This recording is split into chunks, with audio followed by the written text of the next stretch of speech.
But when we investigated that angle, it appears that this delivery was done during the time of Speaker Lord Velasco. That picture that was put in the affidavit was done during the time of Speaker Lord Velasco. Pag lumagda ka sa affidavit na yon, hindi ba dapat yan personal knowledge eh? Kaya yun ang gusto natin malaman. Lilinawin lang natin kasi ang hinahabol natin dito yung kamalian pa rin. The act itself is still what we are after. Siyempre gusto natin malaman talaga kung ano nangyari. So pag hindi pabor sa inyo yung sitwasyon, no, talagang marami kayong hanapin witness. Pero pag pabor sa inyo, agad-agad star witness. Kaya na ginawa yung witness si Martin Romualdez. Aray ko! Not to find fault on anybody, but to know if somebody can vouch for every action. Kung sino talaga ang pwedeng managot. Sabihin natin, delivery sa isang bahay. Sino-sino yung kasama sa delivery sa bahay na yon, sa date na yon. Kasi ganun talaga ang pag-iimbestiga. Si Boying Rimulya, kako, mga boss, panahon pa ni Duterte daw nagsimula ito ng malitang perang politiko sa mga politiko. So, bali dinadamay niya yung nakarang administrasyon. Instead mag-focus siya dito, instead na ipatawag niya itong mga binanggit ng 18 Marines, talagang binubusisi niya mga bossing yung credibility ng mga to. So nakakalungkot isipin. Ang pinapatawag or ang inaakasuhan ay yung mga naging witness. Samantalang yung mga inaakusado, yung mga tinuturo, hindi man lang pinapatawag.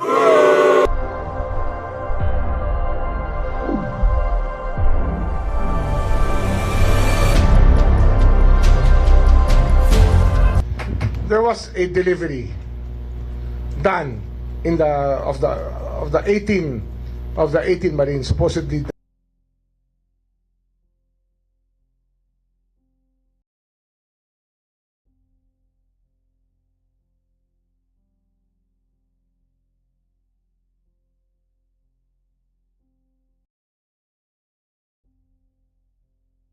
the joint affidavit of the 18 Marines pointed to a delivery to one of the Congress persons, no? One of the congressmen or congresswomen. But when we investigated that angle, it appears that this delivery was done during the time of Speaker Lord Velasco. That picture that was put in the affidavit was done during the time of Speaker Lord Velasco. So it is not an entirely accurate depiction of even pictures. What you see here is really a manipulation of facts to make it appear that that was that, but actually they were playing with timelines, and this is one timeline that they played with, that this happened before the term of President Marcos. Some of them, at least one picture that was used in the affidavit would show us that it was done during the time of Lord Velasco as Speaker of the House. At least just one of them. I'm not talking about the others, but there was one picture there that was put in the affidavit that was actually taken before we assumed office. Maleta na dineliver sa isang tao. Ang report sa amin, pera yun laman. Oh, pero yung report niya, it was delivered during that time. So, you're talking about something happening before 2022. Ano dito? Pinapalabas ni Boying Rimulya na di umano ang mga maleta daw mga boss ay hindi lang nagsimula sa panahon ni Bongbong Marcos kundi maging sa panahon ni Tatay Digong daw nagsimula lahat ng to. So parang nangyayari mga bossing, sinisisi pa niya si Tatay Digong or sa last administration dahil doon nagsimula daw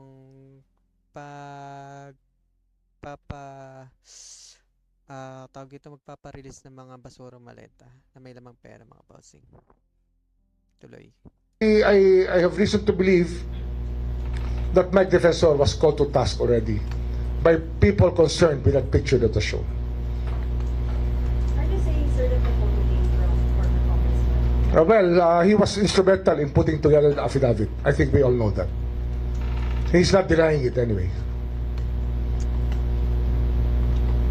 Sir, may specific date? I find out again, but it's a very reliable person telling me that that picture was taken before, during the time that Lord Velasco was still the Speaker of the House. So there was a delivery of money already at that time. So sir, it's the same ex-Marines who... Same ex-Marines. Same ex-Marines, yes. But we're still looking for the individual affidavits based on personal knowledge of all of them. That is so important. Mahalaga po yan na yung sinasabi ng bawat isang lumagda dyan ay sarili nilang kaalaman. Hindi sa narinig nila o nabasa nila sa kanilang chat group. Kasi may chat group yung mga yan eh. Ang problema, So, ang iniisip ni Boying Remulla na ito daw ay scripted.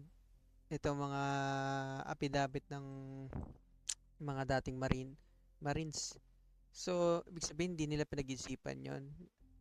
Alam mo, Boying, yung nakalagay sa affidavit, syempre, sariling version niya, yung kanya-kanyang version niya, kaya nga pumayag ang attorney nila, itong attorney ng 18 Marines na interviewin sila sa isa't isa dito sa NBI dahil nga alam nila sa sarili nila wala silang tinatago at lahat ng sinasabi nila doon nakalagay sa affidavit ay pawang katotohanan lamang, walang dagdag, walang bawas. Ito si Boying, tamang hinali, palibasa kasi kontra sila dito sa inahayag ng kabalastugan laban sa kanilang ginagawang korupsyon dito sa ating bansa. marami hong lumabas sa affidavit na akala mo lahat sila nandun. Pero alam naman natin na hindi maaari mangyari yon. At 18 tao lagi ang kasama sa bawat pagkilos na naroon ay tila hindi naman ito tugma sa normal na katotohanan. Sir, may we confirm yung yung sinasabi sa nila na these 18 alleged Marines were summoned by the Office of the Ombudsman? I think that our investigators, fact-finding natin, fact-finding already summoned them.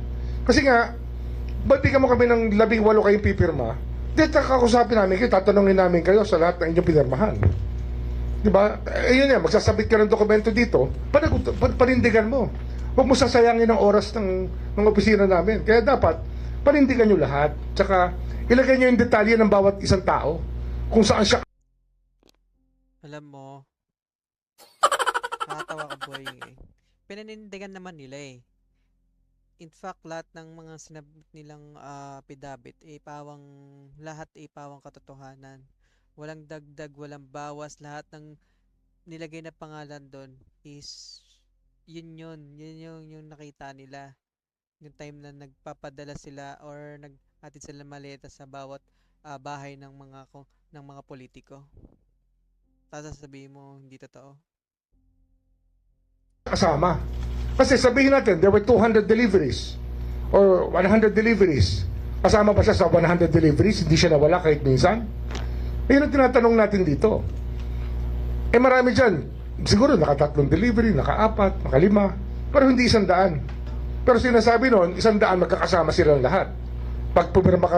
Sino ba sabi sa 100 sila nag-deliver? Siyempre, hindi naman lahat yan sama-sama eh. Siguro sa isang transaction, mga 10, 20 lang yung sumasama na escort, nag-escort ng marine. Hindi naman totally 100, di mahalata sila. Ano ba naman to? Lumagda ka sa affidavit na yon. Hindi ba dapat yan personal knowledge eh? Kaya yun ang gusto natin malaman.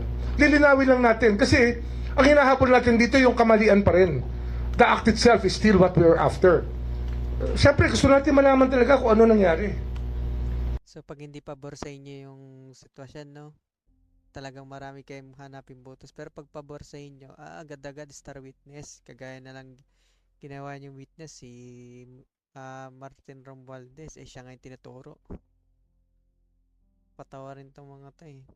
Not to find fault on anybody, but to know if somebody can vouch for every action. Kung sino talaga ang pwedeng managot. Sabihin natin, delivery sa isang bahay. Sino-sino yung kasama sa delivery sa bahay na yon, sa date na yon. Kasi, ganun talaga ang pag-iimbestiga.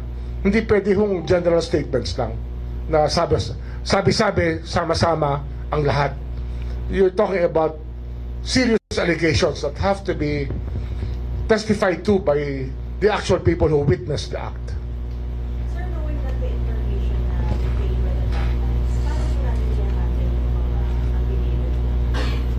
Ano pa rin? We will still ask them about their own personal knowledge. We will ask them about every detail. Kaya nga, pag nagsabit ka na ganyan dito sa amin, panindigan mo, huwag mo sasayangin ng oras, dapat yung panindigan nyo. Yun lang naman ang gusto natin mangyari. Is it safe to say, with your revelations, kung pag-deliver yung maleta during the 30 time? Duterte time, definitely yung isa ron. Yung isang na-point out sa akin, na nag-inform sa akin. Para saan daw po yung Di, yung pa rin yun. So, bakit? Saan ba ka? Hindi ako sigurado eh. Somewhere in Metro Manila. Oh. During ICC? Hindi. Wala pang ICC nun eh. Yung delivery na yun was before June 30, 2022. kanina daw po nalalim?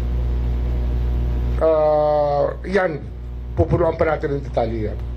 Pero minsan kasi, pagka ganun ang kanya na sistema, Yeah, talagang, alam mo talaga, wholesale na to eh. Meron talaga wholesale na nangyayari itong panahon na yun. Kung mali-mali ito yung pera, di ba? Sir, source niyo ba ay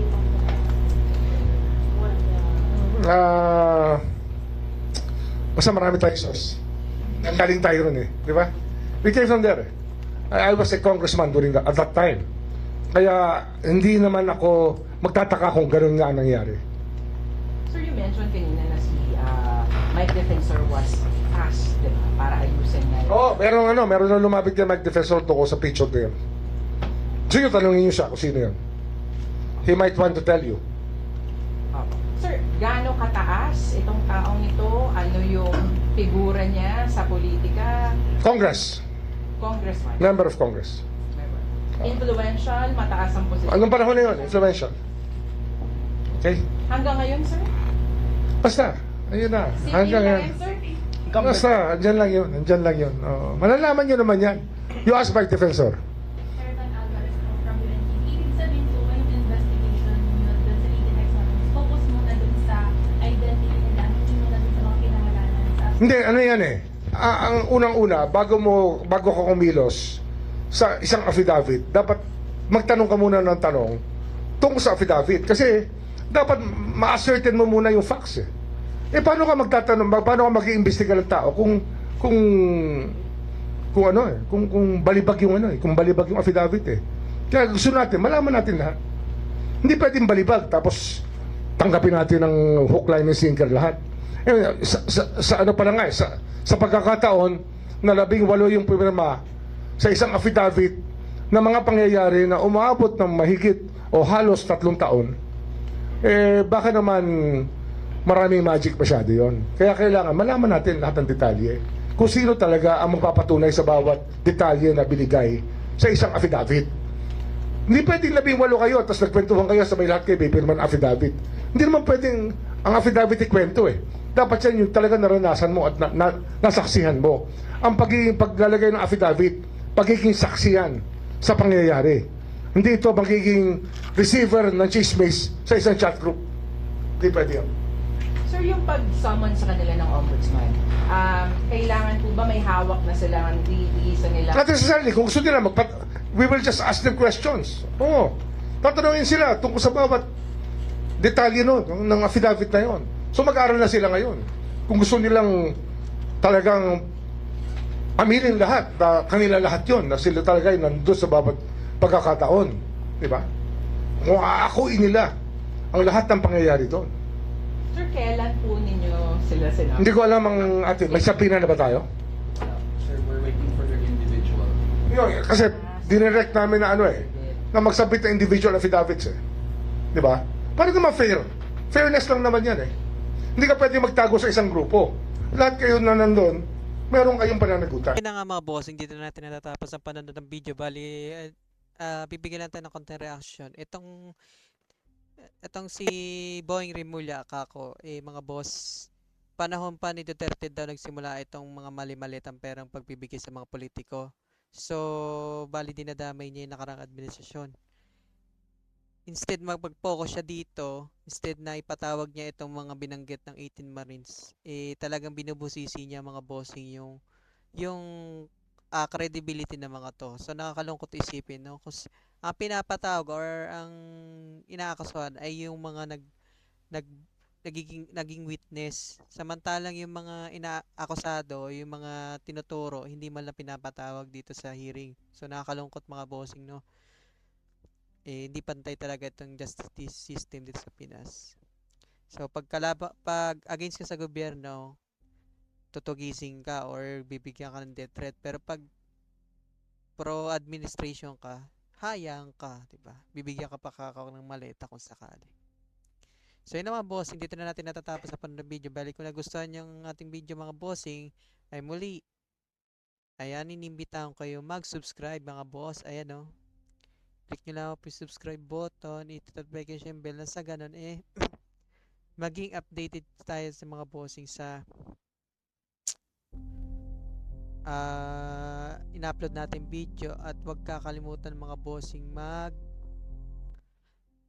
comment, like, share para sa ganun shoutout ko kayo, makita yung comment nyo, shoutout ko sa next video. So yun lang mga bossing, have a nice day and peace you.